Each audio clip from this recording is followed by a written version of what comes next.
Undeclared wars are commonplace. Tragically, our government engages in preemptive war, otherwise known as aggression, with no complaints from the American people. Sadly, we have become accustomed to living with the illegitimate use of force by government. To develop a truly free society, the issue of initiating force must be understood and rejected. What if sometimes, to love your country, you had to alter or abolish the government? What if Jefferson was right? What if that government is best which governs least?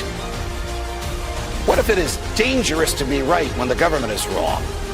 What if it is better to perish fighting for freedom than to live as a slave? What if freedom's greatest hour of danger is now?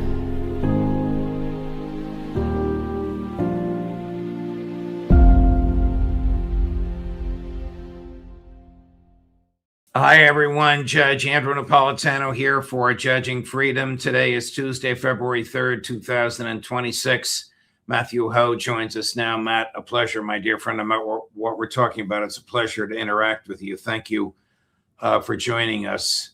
Before we get to the streets of Minneapolis, breaking news, the Wall Street Journal is reporting that an American F-35 jet shot down an Iranian drone, which was, according to the White House Press Secretary Carolyn Leavitt, acting aggressively and coming toward the USS Abraham Lincoln at a similar time. Also in the Strait of or near the Straits of Hormuz, several Iranian gunboats failed to stop a U.S. tanker. Well, first, is this believable? And second, how do you read this? I know I'm just springing this on you. This just broke literally in the past 10 minutes. Well, thanks for having me back on, Judge. I don't think any of us should be surprised that something like this happened. I imagine this Iranian drone that was shot down was carrying out reconnaissance, and it had, as far as I understand, every legal right to be in the sky doing what it was doing. Unless it was actually on a flight pattern directly towards the Eisenhower and was about, or the Lincoln. I forget which one it is. I guess it's the Lincoln. There is no reason to shoot this thing down under international law. But this may be the casus belli that many in Washington and Tel Aviv want. This is the excuse to scuttle negotiations with the Iranians. Steve Witkoff is supposed to go to Istanbul on Friday to meet with the Iranian delegation. And this could give the Americans and, by extension, the Israelis, of course, all the excuses they want, all the reason they need to upend those negotiations and to push forward with military strikes with the goal of regime change. I mean, could this be a false flag, or could it be manufactured by Mossad or CIA? It could be. It certainly could be something that, you can imagine the script that goes along the lines of CIA or Mossad put up a drone and they send it towards the Lincoln, and the Lincoln's Combat Air Patrol or whatever that F-35 was doing up in the sky shoots it down. It could be totally fabricated, made up. And the pilots on the Lincoln are told just shut up and go along with it. Those things tend to leak out, though. And more than likely, it was an Iranian drone. I would bet 99 cents on the dollar that this is as it's being related to us is as it happened, because the Iranians are observing the American warships in the area, because those American warships are threatening the Iranians. So of course the Iranians should be doing their due diligence, if you will, in terms of watching the Americans. But again, this incident is often the type of spark that is used. We could go back, of course, to the Gulf of Tonkin, 1964, when the supposed attacks on the U.S. destroyers Maddox and Turner Joy never happened. But that was the casus belli. That was the reason for war, that the Congress authorized Johnson to fully invade Vietnam and begin that war for us in a way that Kennedy and Eisenhower hadn't. So certainly, Judge, there's plenty of historical precedent here to say this is false flag, But sitting here, I'm inclined to believe, at least as we've heard the story so far, it is, as it says, the Americans shot down an Iranian drone. Right, right. I mean, what is the American interest in harming Iran other than pleasing Netanyahu and his regime? Well, this is a question of American hegemony, right? This is an idea of a nation that has stood up against the American empire for over 4 decades. You couple that with the affront, with the emotional baggage that comes from the overthrow of the Shah, and especially the American the taking of the American hostages at the American embassy in Tehran in 1979. That visceral, hurtful humiliation that is still carried by Americans who weren't even born, who weren't even alive at that time, but they're still carrying this humiliation with them as some type of badge, as some type of duty to avenge. So you package that together, and of course bring in the understanding of the large oil and gas reserves of Iran, the place of Iran just in the Gulf, in the crossroads of the world, essentially. And you understand why an empire like the United States, for mercantile or commercial reasons, for reasons of national pride, or just because this is what empires do. They have to put down any threat to their primacy, even if it is just one nation standing up against them. That's one too many. And, then you tack on to that the point that you made, Judge, about the relationship between the United States and Israel, and how that relationship, we can argue about that, which is superior, which comes first. It's sort of like a chicken and an egg type of argument. The reality is that it's a bonded relationship. It's a relationship that sees each other as being essential in assuring primacy or domination of the region. And so you put all that together, and that's why here we are throughout my life. One of the earliest memories I have as a 6-year-old in 1979 was of the hostage crisis. I remember the hostages coming back and being delivered back to West Point in 1980, right before my 7th birthday. And I remember all the yellow ribbons around the trees and everything, right? I mean, so this story, this narrative, this episode is integral to understanding the thoughts and the actions, behavior of American foreign policy establishment figures, because it's been ingrained. It's part of their story. This strikes me as childish. This was nearly 60 years ago. Most of the people involved are dead. We have to avenge something that happened 60 years ago when the government itself in Iran didn't even do it. It's key for our own understanding of who we are, Judge. It was a clear to the Americans, a clear episode of good versus evil, of chaos versus order, right? Of this idea that if this is why the United States needs a world's policeman, because if we're not there, then things like this, like these crazy mullahs, are going to take power, right? This is what happens when the United States is not present, and when the world rejects the United States' rules-based order. You get things like the Ayatollah. Let's not bring up the fact that the CIA worked with the Ayatollah for years and years before he came to power. But the importance of Iran as America's enemy has been constant. I mean, throughout my life, where I've been aware of things, the 80s, the 90s, the 2000s, the 2010s, at different times, if you asked Americans who are America's enemies, and you gave them 3, Iraq would be in there, Libya would be in there, Russia would be in there, China would be in there, Venezuela, North Korea, they come in and out. But Iran, I guarantee you, Iran would be in the top 3 American enemies as listed by the American public, and certainly by members of Congress, consistently for the last 45 years or so. I agree with you. And when I have conversations with intelligent friends and the conversation veers in this direction, they always mention Iran. And then I ask what I will ask you now. How is the average middle-class American harmed today by the public policy of Iran? Right, Judge. You can't answer that.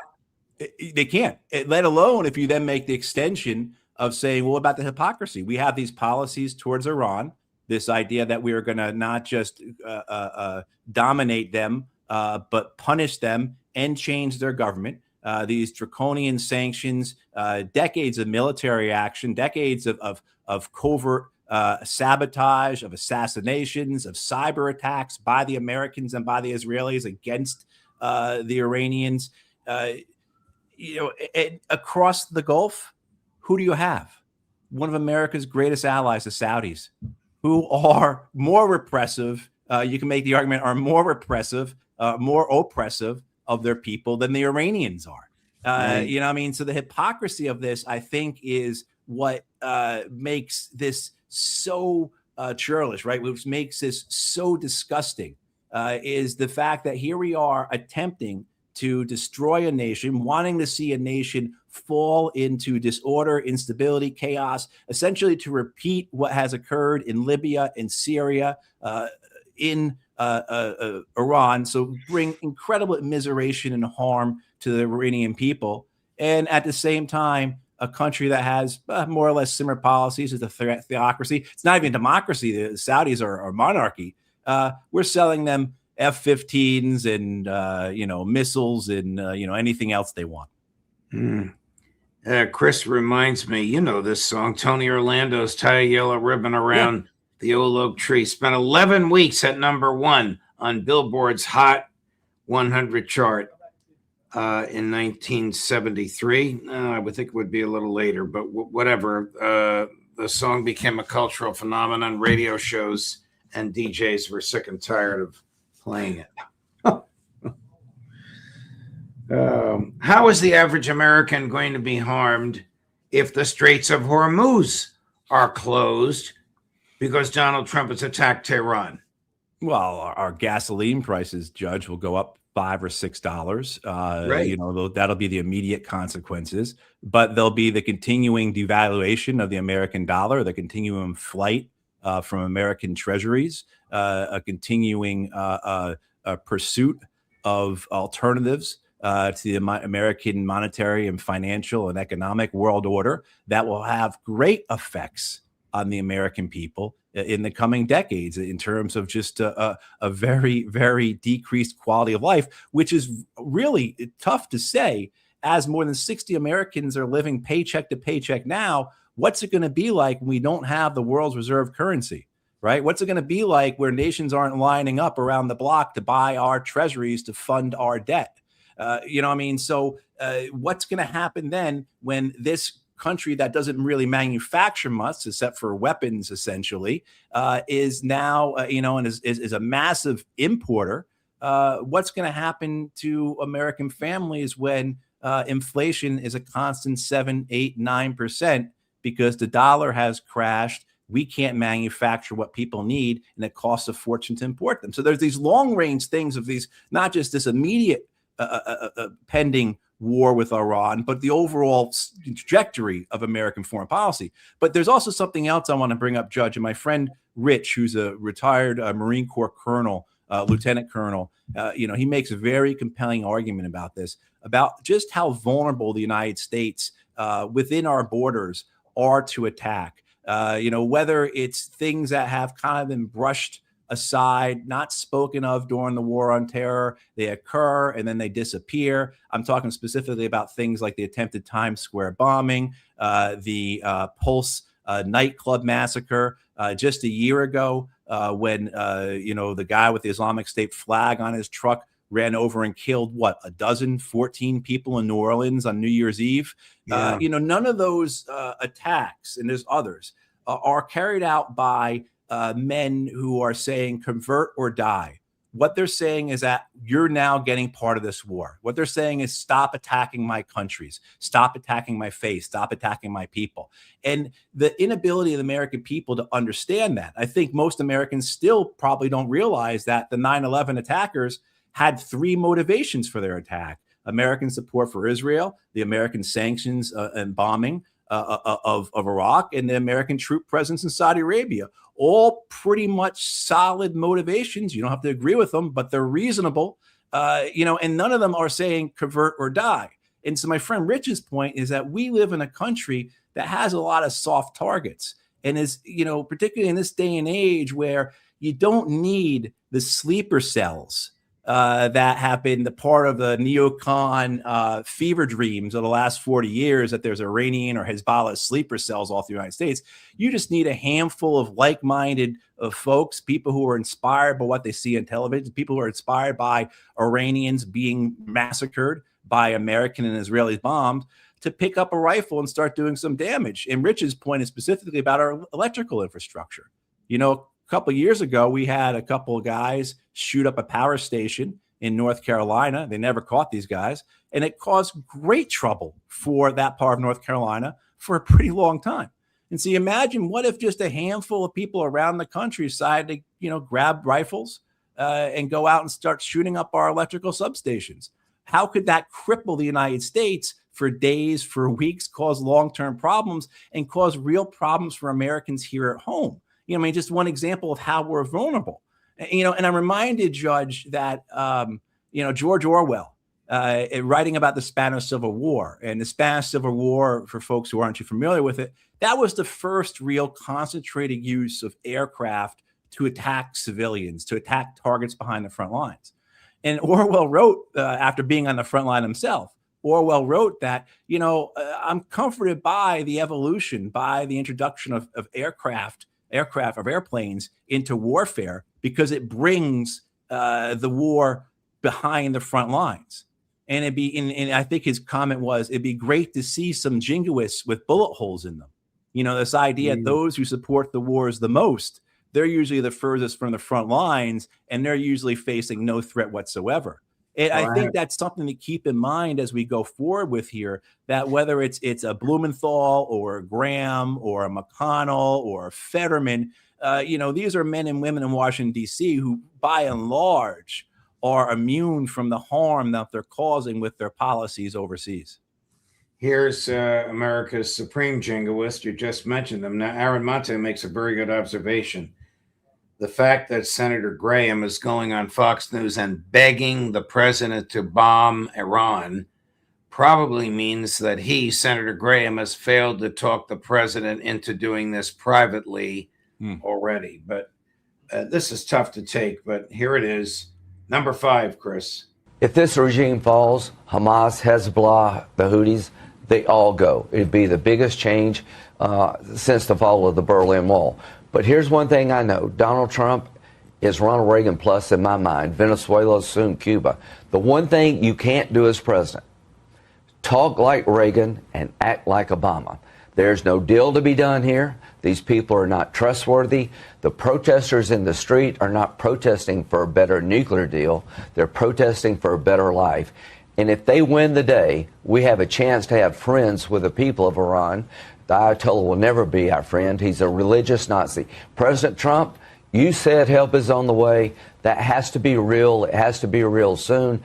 Do it, Mr. President. The people of Iran are begging you to be on their side. You have done it so good. You're Reagan plus. This is the defining moment in your presidency. Stand by the people. The Ayatollah falls. The region changes. Bigger than the fall of the Berlin Wall. No more international terrorists. This regime has American blood on its hands since 1979. You got the Houthis, you got Hezbollah killing Americans. Bring this regime down because the people want it down. You don't have to invade the country, but help on the way means military strikes against the infrastructure that is killing the Iranian people. I'm just pulling my hair out. This is the third time I've heard this today. This is tough to take, but this is what he is. This is what he does. And this is what the people of South Carolina must want. I don't know what he does for them, but he keeps carrying on like this. I don't know. What do you think? He's cracked in the head, Judge. He always has been. He has no compunction about distorting things, lying about things. I mean, he says, Donald Trump, you talk like Reagan, but you act like Obama.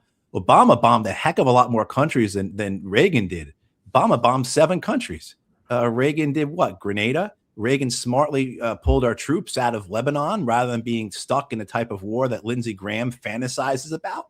I mean, there was so this reality that Graham and those around him live in is, as you said earlier, Judge, it's childish. It's a fabulous reality. It is something where they see themselves like children with sticks as swords attacking a tree, pretending it's a dragon. I mean, that's a type of fantasy world these people live in, where, again, they, by and large, are immune to the consequences. And many of them, like Graham, have benefited from him. I don't have offhand what Graham's haul from the military-industrial complex over the last decades has been, but I imagine it's incredibly substantial.